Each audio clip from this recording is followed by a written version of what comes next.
ओम सर्वव्यापक निराकार सर्वशक्तिमान सर्वज्ञ तथा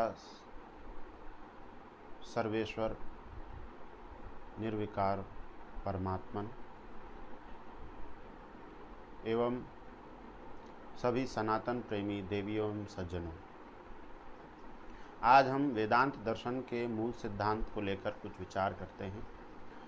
पिछले मास 22 जुलाई को हमारा वेदांत दर्शन का अध्ययन पूर्ण हुआ और उसके 2 दिन बाद हमने वेदांत दर्शन की परीक्षा भी दी। इस कारण से मेरा भी 5 वैदिक दर्शनों का अध्ययन पूर्ण हुआ और वर्तमान में अभी मैं मीमांसा दर्शन का अध्ययन कर रहा हूँ। वेदांत दर्शन से पहले हमने 4 आर्ष वेदानुकूल दर्शन शास्त्र पढ़े थे और अन्य भी मनुस्मृति और अनेक शास्त्रों को हमने पढ़ा। तो उन सभी दर्शनों के अंदर, शास्त्रों के अंदर त्रैतवाद एक सिद्ध सिद्धांत है, अर्थात संसार में 3 नित्य अनादि तत्व हैं, द्रव्य हैं, ईश्वर, जीव और प्रकृति। परंतु आज संसार के अंदर आदिगुरु शंकराचार्य जी के नाम से अद्वैत वेदांत एक प्रसिद्ध सिद्धांत है। यद्यपि इसके मानने वाले लोगों की संख्या कम हो सकती है। यह सिद्धांत क्या है? यह सिद्धांत कहता है एक ब्रह्म एव अपरो नास्ति, अर्थात एक ब्रह्म ही है, इस संसार में अन्य कोई दूसरी वस्तु ही नहीं है। इसको उदाहरण से समझें, यदि कोई घड़ा बना है तो वह घड़ा भी ब्रह्म है, उस घड़े को बनाने वाला कुम्हार भी ब्रह्म है, और दंड, चाक, सूत्र आदि जो भी अन्य सभी साधन प्रयुक्त हुए हैं वह सभी ब्रह्म ही हैं। ब्रह्म से भिन्न कुछ भी नहीं है। तो वेदांत दर्शन को पढ़ने से पूर्व मन में एक शंका होती थी कि यह जो अद्वैत वेदांत का सिद्धांत है पूरी तरह से 3 ग्रंथों पर टिका हुआ है, वेदांत दर्शन, उपनिषद और भगवत गीता। यद्यपि भगवत गीता महाभारत का ही एक लघु भाग है, एक अंश है, तो वह स्वतंत्र ग्रंथ नहीं है। आज उस पर हम चर्चा नहीं करेंगे। आज हम चर्चा करेंगे क्या मूल वेदांत दर्शन का सिद्धांत अद्वैत सम्मत है या अद्वैतवाद वेदांत दर्शन में है। तो उत्तर है अद्वैतवाद, अर्थात केवल एक ब्रह्म ही है, अन्य कोई दूसरी वस्तु है ही नहीं। यह जो सिद्धांत है अन्य शास्त्रों से तो विरुद्ध है ही, अभी साथ ही यह वेदांत दर्शन का भी मूल सिद्धांत नहीं है। चूँकि अब मैं कुछ प्रमाण आप लोगों के समक्ष प्रस्तुत करना चाहूँगा। वेदांत दर्शन प्रारंभ होता है। वेदांत दर्शन का उद्देश्य क्या है? वेदांत दर्शन ब्रह्म को जानने के लिए पढ़ा जाता है। ब्रह्म सब अन्य शास्त्रों को पढ़ करके संसार में दुख, वियोग, रोग और बहुत सारी हानियाँ, दुखों को, कष्टों को झेलने के बाद व्यक्ति के अंदर एक दुखों से पूरी तरह छूट जाने की एक आशा, एक इच्छा उत्पन्न होती है। यह इच्छा प्रत्येक जीवात्मा की वास्तविक इच्छा है, नित्य इच्छा है। पर वो जब तक संसार में सुख देखता रहता है, दुखों की निवृत्ति देखता रहता है, तब तक वह संसार में भटकता रहता है। परंतु जब वो संसार के सारे भोगों को, साधनों को देख लेता है और वहाँ पर भी उसको दुखों की पूर्ण निवृत्ति नहीं मिलती और स्थायी सुख की प्राप्ति नहीं होती, तब उसके मन में ब्रह्म को जानने की इच्छा उत्पन्न होती है। यद्यपि ये चलचित्र थोड़ा बड़ा हो सकता है, सैद्धांतिक है, पर मैं आशा रखता हूँ जो सत्य पिपासु हैं, सत्य को जानना चाहते हैं, वो इसको बहुत ध्यानपूर्वक सुनेंगे और देखेंगे। तो इसी कारण जो वेदांत दर्शन प्रारंभ होता है वो सबसे पहले ब्रह्म की जिज्ञासा से प्रारंभ होता है। वेदांत दर्शन का पहला ही सूत्र है, पहले अध्याय के प्रथम पाद का प्रथम सूत्र, अथातो ब्रह्म जिज्ञासा। यह सूत्र ही अपने आप में अद्वैत वेदांत का, अर्थात केवल एक ब्रह्म ही है, अन्य कोई वस्तु नहीं है, जीव भी नहीं है, प्रकृति भी नहीं है, इस सिद्धांत का खंडन कर देता है। कैसे? देखिए, यहाँ पर कहा गया है अब इसके अनंतर, अर्थात रोग, भोग आदि जो दुख हैं उनके अनंतर अब, अर्थात अब वर्तमान में ब्रह्म की जिज्ञासा की जाती है। अब हम ब्रह्म की जिज्ञासा करते हैं। तो अब आप विचार करें, जिज्ञासा का मतलब होता है जानने की इच्छा, अर्थात किसी कोई संपुट रखा है, कोई संदूक रखा है, उसके अंदर कोई वस्तु है, तो मैं जानना चाहता हूँ कि उसके अंदर क्या वस्तु रखी हुई है।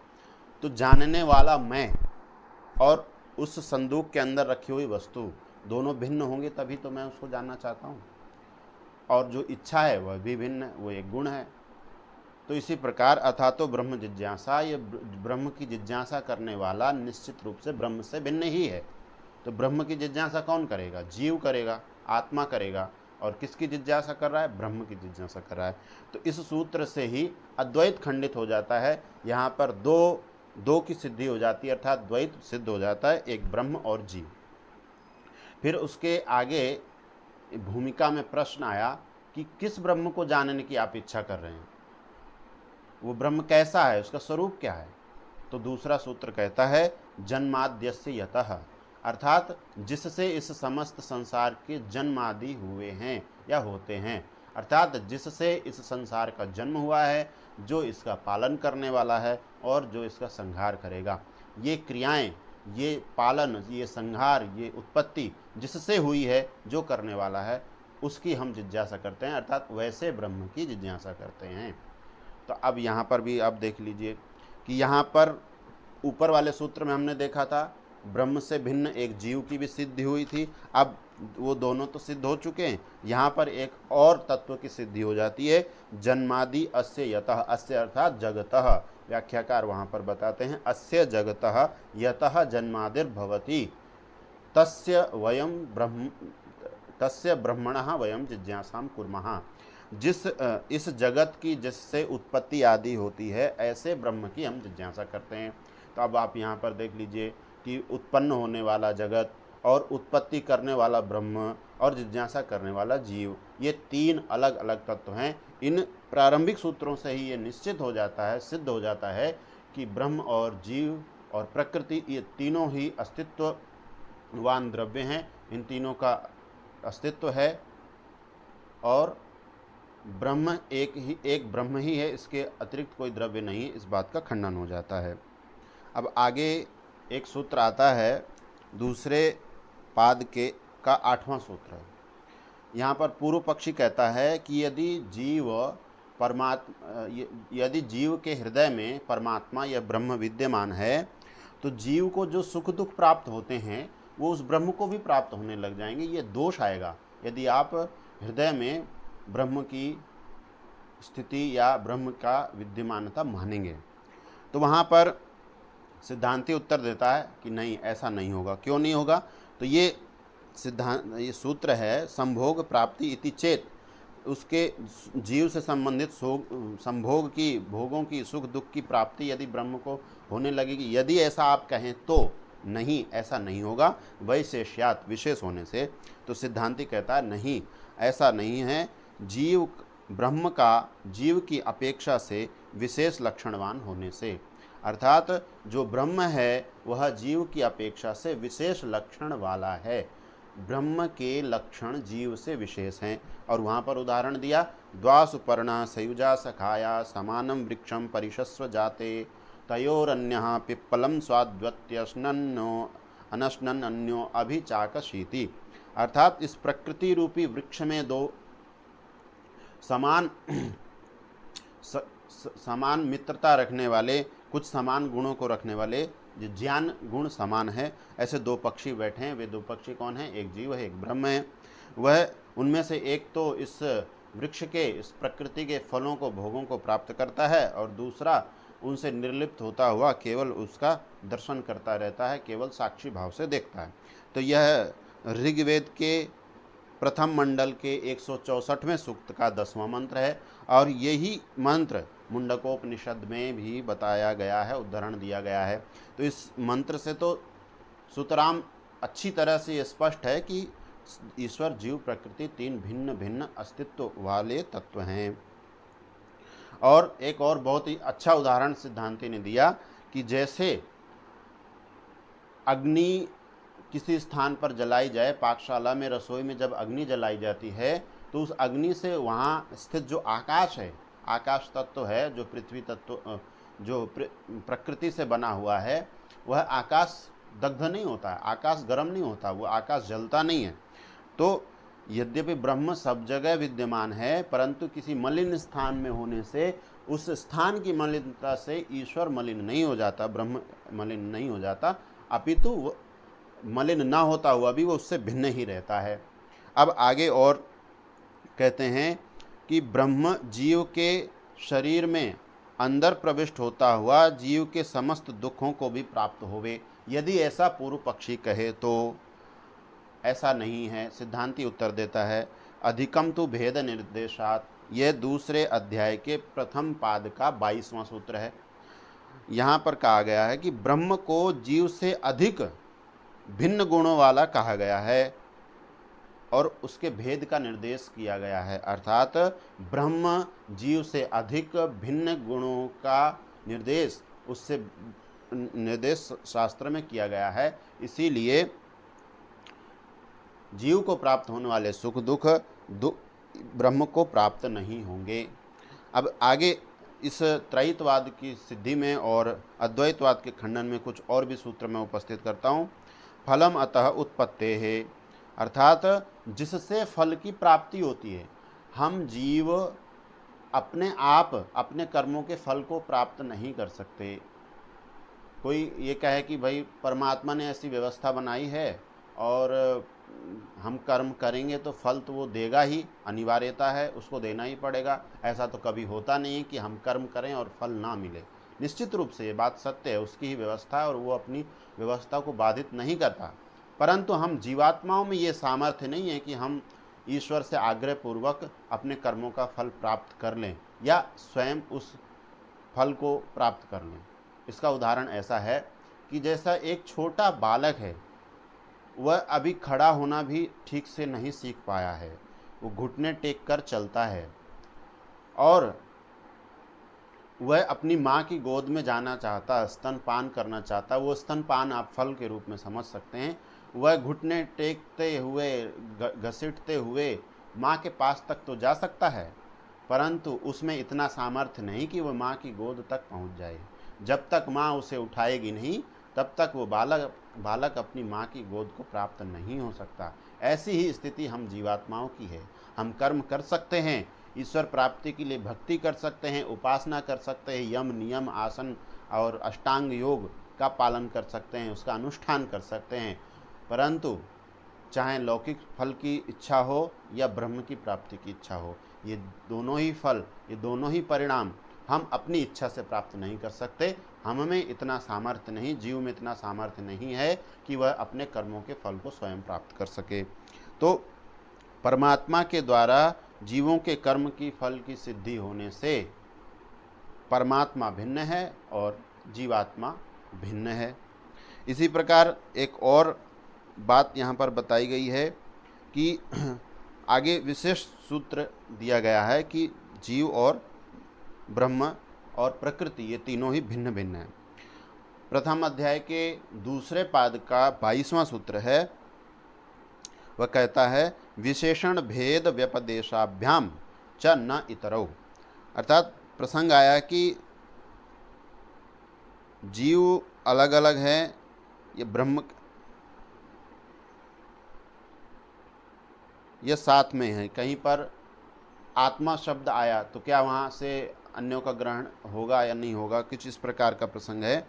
तो वहाँ पर कहा है विशेषण, ब्रह्म के विशेषण और जीव के विशेषण और प्रकृति के विशेषण और भेद अर्थात उनकी भिन्नता को बताने वाले जो कथन है, उन कथनों के माध्यम से प्रकृति और जीव का उन स्थानों पर ब्रह्म के स्थान पर ग्रहण नहीं हो सकता। अब यहाँ पर स्पष्ट रूप से न इतरौ यह वचन कहा गया है, अर्थात विशेषणों के द्वारा भेद तथा भेद का कथन होने से यहाँ इस प्रसंग में जो ये प्रसंग चल रहा है पहले अध्याय के दूसरे पाद का, इस प्रसंग में जीव और प्रकृति का ग्रहण नहीं होगा। तो प्रसंग कुछ भी हो, पर यह सूत्र ये कहता कि इस प्रसंग में जीव और भिन्न प्रकृति का ग्रहण नहीं होगा, अर्थात ब्रह्म का ग्रहण होगा। तो ये सूत्र यह तो सिद्ध ही करता है कि जीव और प्रकृति ब्रह्म से भिन्न, अलग अस्तित्ववान सत्तावान अलग दो द्रव्य हैं। इससे यहाँ पर भी त्रैतवाद सिद्ध होता है। और साथ ही ये अद्वैत वेदांती या जो ब्रह्म को ही सब कुछ ब्रह्म ही है, ये बताने वाले ये एक वेदांत के एक अंश को लेकर के बोलते हैं और इससे ये सिद्ध करते हैं कि ये हम सब जीव ब्रह्म ही हैं, ब्रह्म के अंश हैं। सूत्र और उसको आधा बोलते हैं, पूरा बोलने से इनका सिद्धांत उसी सूत्र से खंडित हो जाएगा। तो वह क्या सूत्र है? अंशः, अंशो, अर्थात जीव ब्रह्म का अंश है। अब इतना कहने से सुनने वाला तो भ्रमित हो ही जाएगा। तो ये सूत्र, ये पूरा सूत्र है, अंशो नाना व्यपदेशात अन्यथा चापि दाशकित्वादित्वम अविधीयते एके, अर्थात यह जीव परमात्मा के अंश के समान है। और आगे कहा नाना व्यपदेशात, दोनों को भिन्न भिन्न कहा जाने से ईश्वर में, ब्रह्म में जो दासत्व है या रोग प्राप्ति है या दुखों की प्राप्ति, ये सब ब्रह्म में प्राप्त नहीं होगी। क्यों नहीं होगी? नाना व्यपदेशात, क्योंकि दोनों का भेद अलग अलग कहा गया है। तो इसका भावार्थ है कि परमात्मा के एक देश में होने से जीव जो है, परमात्मा सर्वव्यापक है, सर्वत्र विद्यमान है, और हम जो जीवात्मा हैं वो परमात्मा के एक सूक्ष्म छोटे से स्थान पर विद्यमान है। तो छोटे से एक देश में, एक स्थान में अंश के समान विद्यमान होने से हम अंश हैं, अंश के समान हैं, अंश नहीं है। जैसे नदी या समुद्र बहुत बड़ा है, अब उसमें से एक बूंद लें तो वो एक बूंद उस समुद्र के एक स्थान में होने से समुद्र के समान है, पर समुद्र नहीं है। यद्यपि यहाँ पर जल की तो समानता हो सकती है, पर यहाँ ब्रह्म और जीव में ऐसी समानता नहीं है। या हम कहें कि बहुत बड़ा क्षेत्र है, बहुत बड़ा मैदान है, बहुत बड़े जंगल है, और उसमें हम किसी एक छोटे से स्थान पर खड़े हैं, तो हम उस इतने बड़े जंगल के एक स्थान में होने से, जैसे उसका एक अंश कोई पेड़ पौधा हो, उसके समान हम एक स्थान पर हैं। तो अंश के समान जीव ब्रह्म का अंश है, न कि यथार्थ में जीव ब्रह्म का अंश है। जीव का ब्रह्म के अंश होने के सिद्धांत का खंडन तो स्वयं आदिगुरु शंकराचार्य जी भी करते हैं। वो मैं आपको बताता हूँ। शंकराचार्य जी स्वयं लिखते हैं, न ही अत्र खंड सदृशो अंशः परमात्मनो अखंडत्वात्, अर्थात जो जीव है वो खंड के समान खंड नहीं है ब्रह्म का। क्यों? क्योंकि ब्रह्म तो अखंड है, उस ब्रह्म का, ईश्वर का खंड खंड तो हो ही नहीं सकता, क्योंकि वो बिना अवयव वाला है, ब्रह्म बिना अवयव वाला है। और ये पूरा अद्वैत वेदांत उपनिषद और वेदांत पर आधारित है। तो और वहाँ जहाँ पर भी ब्रह्म शब्द आता है वहाँ पर ये लोग भ्रांति युक्त हुए और इन्होंने सबको भ्रांत कर दिया। जबकि उपनिषद जो आधार है, उस उपनिषद के अंदर स्वयं ही ईश्वर, जीव और प्रकृति तीनों के लिए भी ब्रह्म शब्द का प्रयोग किया गया है। ब्रह्म जहाँ भी पद आवे या दिखाई दे, वहाँ पर सभी जगह परमपिता परमात्मा परब्रह्म का ग्रहण नहीं करना चाहिए। प्रसंग के अनुसार ब्रह्म, जीव अथवा प्रकृति भी हो सकती है। ब्रह्म का तात्पर्य होता है बड़ा, महान, जिसके अंदर कुछ विशेष गुण है, महत्व है, उसको ब्रह्म कहते हैं। तो मैं आपको उपनिषद का एक वचन बताता हूँ जिसके अंतर्गत ब्रह्म को, जीव को और प्रकृति को, इन तीनों को ब्रह्म कहा गया है। तो क्या वहाँ पर तीनों से ईश्वर का ग्रहण होगा? तो वह श्वेताश्वतर उपनिषद के अंदर प्रथम अध्याय का 12वां श्लोक है। उसका श्लोक का एक अंश मैं आपको बताता हूँ। त्रिविधम ब्रह्म एतत्, अर्थात जो इस त्रिविध, तीन प्रकार के ब्रह्म को जानता है वह दुखों से छूट जाता है, और उनके अलग अलग जो जानता है वो सुख को प्राप्त करता है या ईश्वर को प्राप्त करता है, उन्नति करता है, ऐसा वहाँ पर भाव है। तो त्रिविधम ब्रह्म एतत्, यहाँ पर तीन विध मतलब तीन प्रकार के ब्रह्म हैं, और तीन प्रकार के ब्रह्म को जानना चाहिए। अब वो तीन प्रकार के ब्रह्म कौन कौन से? तो उससे पहले वहाँ वर्णन आया है, ईश्वर को भी ब्रह्म कहा है, जीव को भी ब्रह्म कहा है, और प्रकृति को भी ब्रह्म कहा है। ईश्वर क्यों ब्रह्म है? वो तो सबसे महान, सबसे बड़ा है ही, उससे बड़ा तो कोई हो नहीं सकता। जीव क्यों ब्रह्म है? क्योंकि उसमें भी बहुत सारी श्रेष्ठताएं हैं, महानता है, महत्व है, इसलिए जीव भी ब्रह्म है।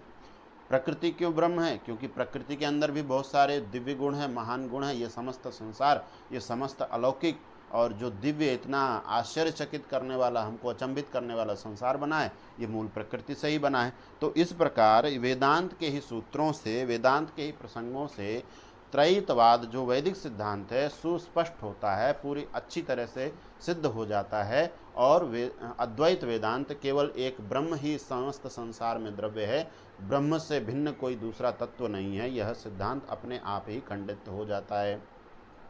साथ ही ये लोग एक उदाहरण देते हैं कि जैसे आकाश तो एक ही है जीव और ब्रह्म के विषय में, कि ब्रह्म अविद्या से ग्रस्त हुआ और वह जीव बन गया। तो ऐसा कैसे संभव हो सकता है? ब्रह्म तो अलग है और जीव अलग है, वो ब्रह्म अविद्या से कैसे ग्रस्त हुआ और उसको जीव क्यों कहते हैं? तो वो एक उदाहरण देते हैं, जैसे कि कोई कलश लिया जाए, कोई घड़ा लिया जाए, तो उसके अंदर जो विद्यमान आकाश है, यद्यपि आकाश तो सर्वत्र एक ही है, पर उस आवरण भेद से, उस घड़े की उपाधि से, घड़े के आवरण से उस घड़े के अंदर वाले आकाश को अलग कह दिया जाता है। इसीलिए इस शरीर के अंदर विद्यमान जो ब्रह्म तत्व है उसी को यहाँ पर जीव कहा जाता है। तो ये उदाहरण देते हुए वो अपने स्वयं के सिद्धांत को भूल जाते हैं और अपने ही सिद्धांत से विपरीत बात को प्रस्तुत करते हुए जो जानकार व्यक्ति होगा, समझदार होगा, न्याय दर्शन आदि को पढ़ा होगा, वो इनके इसी सिद्धांत से इनका खंडन कर देगा। देखिए, प्रकाश का या आकाश का आवरण होना, आकाश की उपाधि का होना तभी सिद्ध हो सकता है जब आकाश कोई अलग द्रव्य हो और घड़ा कोई अलग तत्व हो। पर इनके मत में तो सब कुछ ब्रह्म ही है, न घड़ा है, न आकाश है, न जीव है, कुछ है ही नहीं। तो कौन किससे आवृत हो रहा है? तब तो एक ही रहेगा ना, पृथक तो होगा नहीं ना। पानी के अंदर हम यदि एक कोई गिलास डालें, घड़ा डालें और वो उसको अंदर ही रहने दें, तो घड़ा अलग होगा, कोई अलग द्रव्य होगा, तभी तो हम कह सकते हैं कि इस पानी के अंदर रहते हुए भी इस घड़े के अंदर जो पानी है वो घड़े के अंदर होने से इसलिए इसको घड़ा का पानी कहा जा रहा है, थोड़ा अलग कहा जा रहा है। पर इनके मत में तो घड़ा है ही नहीं और आकाश भी नहीं है, सब कुछ ब्रह्म ही ब्रह्म है। तो घड़े की उपाधि से आकाश को अलग कहा जा रहा है, शरीर के अंदर विद्यमान होने से ब्रह्म को जीव कहा जा रहा है, यद्यपि ब्रह्म एक ही है, जीव है ही नहीं। ये जो मान्यता है ये अपने आप खंडित हो जाती, क्योंकि इनके पक्ष में दूसरा कोई पक्ष है ही नहीं, बनता ही नहीं। तो ये स्वतः खंडित हो जाता है। साथ ही मैं आप लोगों के समक्ष एक बात रखना चाहता हूँ कि महर्षि दयानंद सरस्वती जी ने आदि गुरु शंकराचार्य जी को बहुत ही सम्मान के साथ अपने ग्रंथ सत्यार प्रकाश में स्थान दिया और हम भी बहुत सम्मान करते हैं। जिस समय जैन और बौद्ध मत का अतीव प्रचार हो रहा था, मुख्य रूप से जैन मत का, और वे नास्तिक मत हैं, वो ब्रह्म को नहीं मानते, ब्रह्म है ही नहीं, ऐसी उनकी मान्यता थी। तो महर्षि दयानंद जी ने लिखा है, यदि जैन मत के उस नास्तिक मत के खंडन के लिए और वैदिक मत के मंडन के लिए, स्थापना के लिए आदि शंकराचार्य जी ने इस ब्रह्मवाद को स्थापित किया, तब तो ये नीतिगत रूप से स्वीकार्य है, ठीक है, इसे स्वीकार करना चाहिए। यदि वे स्वयं ऐसा ही मानते थे तो यह गलत है। साथ ही अध्यात्म जगत के अंतर्गत एक और भी बड़ा प्रश्न होता है कि क्या शंकराचार्य जी स्वयं अद्वैतवादी थे? क्योंकि हमने स्वयं भी ये इस मुख्य पुस्तक से हमने वेदांत दर्शन का अध्ययन किया और इसका जो आर्य भाषा अनुवाद है, अर्थात हिंदी भाषा में अनुवाद है, ये उसी का अनुवाद है और ये ब्रह्म मुनि जी द्वारा किया गया भाष्य है। और ब्रह्म मुनि जी ने इन पुस्तकों के मध्य मध्य में, बीच बीच में आदि शंकराचार्य जी के मत का विवेचन भी किया है, उसकी समालोचना भी की है। तो स्वयं आचार्य शंकर जी के भाष्य के अंतर्गत अनेक ऐसे स्थल आते हैं जहाँ पर वो अपने अद्वैतवाद की रक्षा नहीं कर पाते और त्रैतवाद का खंडन नहीं कर पाते हैं। इसके पीछे एक विचार है कि संभावना ऐसी रखी जा सकती है कि ऐसा रहा हो कि वैदिक मत के मंडन के लिए और नास्तिक मत के खंडन के लिए आदिगुरु शंकराचार्य जी ने इस मत को प्रस्तुत किया हो और वे वस्तुतः वैदिक जो सिद्धांत है त्रैतवाद को ही मानते हों, पर बाद में उनके शिष्यों ने अद्वैतवाद, उनके नाम से अद्वैतवाद को प्रचलित कर दिया। इसके लिए बहुत अच्छा उदाहरण देता हूँ। गायत्री परिवार एक परिवार है जो कि गायत्री मंत्र का और कर्मकांड के छोटे छोटे अंशों का, मुख्य रूप से गायत्री मंत्र से हवन का प्रचार करते हैं। तो आप लोग में से कई लोग जानते भी होंगे और हो सकता ना जानते हों, तो पहली बार जानेंगे कि गायत्री परिवार के जो संस्थापक हैं श्री राम शर्मा आचार्य जी, उन्होंने उनके जीवित रहते हुए, यद्यपि वे आर्य समाज से जुड़े हुए थे, आगरा अथवा मथुरा किसी आर्य समाज के वो प्रधान रहे थे, पर व्यक्ति की जब अपनी लोकेशना या वित्तेषणा पूर्ण नहीं होती है तो फिर वो इस तरह के अविद्या युक्त मार्गों को अपनाता है। तो मैं उनकी निंदा के लिए नहीं कह रहा हूँ, एक जानकारी के लिए। और जो उन्होंने वैदिक मत से भिन्न जा कर के और एक मत का, एक परिवार की स्थापना कर दी जाता है, तो इस जब अपनी लोकेशना और वित्तेषणा पूरी नहीं होती तो व्यक्ति दूसरे मार्ग अपना लेता है। तो प्रसंगवशात बात ये कही। मैं मुख्य बात ये बताना चाहता हूँ कि उन्होंने अपने जीवित रहते हुए जितनी पुस्तकों का प्रकाशन व लेखन नहीं किया, आज उनके नाम से सैकड़ों पुस्तकें छप चुकी हैं और बहुत से प्रकाशनाधीन हैं और वो छपती रहती हैं। और उनके अनुयायियों का कहना होता है जी कि वो हमारे गुरुजी को विशेष शक्ति थी और वो एक बार उनको अपने निजी कक्ष में किसी ने देखा तो उनके कई सारे हाथ थे और वो लिख रहे थे। तो आप सोचिए, गायत्री मंत्र, ये गायत्री शब्द है क्या? मैं प्रसंगवशात आप लोगों को बता देता हूँ। गायत्री जैसे वेद के अंदर सब मंत्र हैं, तो उन मंत्रों की एक गान विद्या होती है, मंत्रों को गाने की विधा होती है, और उन गान विधाओं को विभाग करने के लिए, व्यवस्थित करने के लिए वेद के अंदर और लौकिक साहित्य में भी छंद होते हैं। तो गायत्री एक प्रकार का छंद है, तो जो कि 24 अक्षरों का होता है, पर कुछ एक अक्षर से कम हुआ या एक अक्षर से अधिक हुआ, 2 अक्षर से कम हुआ, 2 अक्षर से अधिक हुआ, 4 पाद की गायत्री है, 3 पाद की गायत्री है। तो ये गायत्री एक छंद है। तो उस गायत्री छंद को इन्होंने गायत्री नाम की एक अलग से स्त्री की मूर्ति बना दी और नई देविका का जन्म इन्होंने दे दिया और एक नया अवैधिक मत खड़ा कर दिया।